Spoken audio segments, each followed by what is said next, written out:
Wala pa rin sinasabi na kahit ano si Akashi. Ano bang iniisip niya? Masyado ako nababahala sa one-on-one sa pagitan ni Mibuchi at ng iba pa.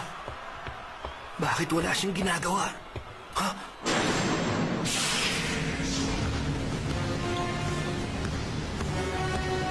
Hindi maaari.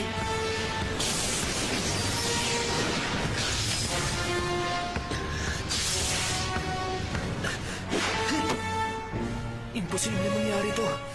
Kahit si Akashi, walang magawa sa harap ng lalaking yun. Grabe! Ano nangyayari? Mas lalo nakakatakot kay Shikagami!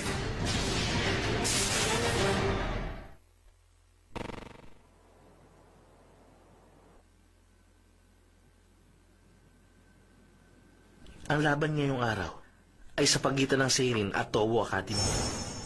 Nakakatuwa. Sa totoo lang, hindi ko naisip na mangyayari yun. Naranasan ko na rin makapasok sa zone. Pero ang nakakagulat, kayang pumasok ni Daiki kung kailan niya gusto at kapag gusto lang niya.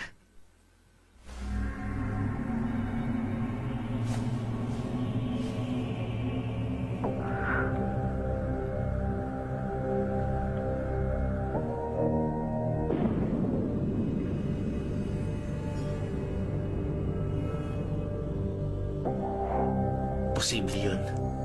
Kailangan lang ng sapat na focus para puwersahang mabuksan ang pinto. At para maunawaan na ang punteriya ko talaga ay para mabuksan ang pinto. Oh, Seijiro. Nandito ka pala. Oo. Anong problema? Sa wakas, nagkaroon tayo ng game bukas. Kaya naisip namin mag-practice tayo ng konti. Kahit Winter Cup na yun, boring naman kung wala tayong gagawin at basta na lang tutunganga, di ba? Tamang-tama. Makipaglaro kayo sa akin. Sige ba? Ano? One-on-one? Hindi. 3-on-1. Ha?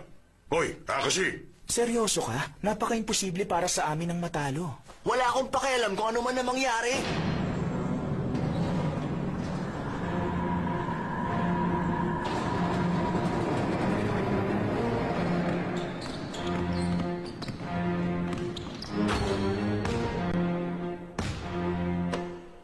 Ayos.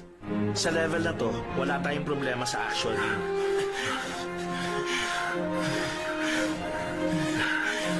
Teka, seryoso ba to? Mas matindi ka pa sa halimaw, Akashi. Pero ito ang bagay na tinatawag nating trump card. Kung ipapakita ko to ng mas maaga, isa lang ang ibig sabihin nun. Magiging mas delikado to para sa Rakuzan. At isang bagay pa pala. Isa tong babala. Ang punter niyang makapasok sa zone.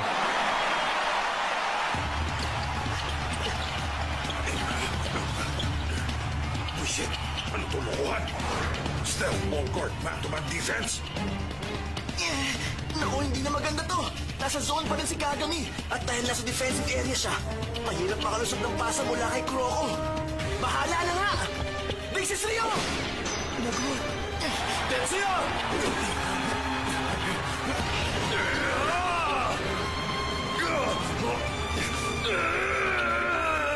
Napigilan siya. Kahit binigay na ni Kiyoshi ang lahat ng lakas niya, hindi niya talaga kayang talunin si Nebuya. Hindi mo naman kailangan manalo. Kailangan mo ng sapat na lakas para lumaban. Dahil gagawa yun ng magandang strategy. Ang spell na yun, ang maglalagay na matinding stress sa mga binti niya.